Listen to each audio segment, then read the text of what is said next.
তো চলো আজ তোমাদেরকে দেখাই যে রাত 3টের সময় এসে আমাদের কি কি কাজ করতে হয়।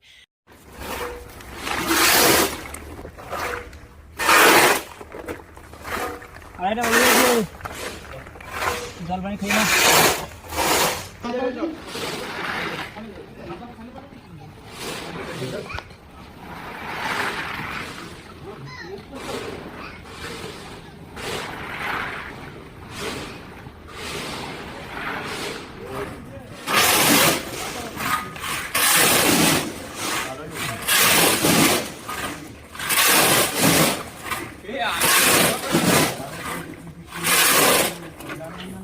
যে বস্তাগুলো আমরা গাড়ি থেকে নামিয়েছিলাম আর যে বস্তাগুলো কাটা ঢালা করতে বাকি ছিল, তো সেই বস্তাগুলোই আমাদের সকালে এসে কাটা ঢালা করে ঠিক এই লাইনে দিতে হবে। তো কিভাবে লাইন দিতে হয় সেটা দেখাচ্ছি আমি পরের ভিডিওতে।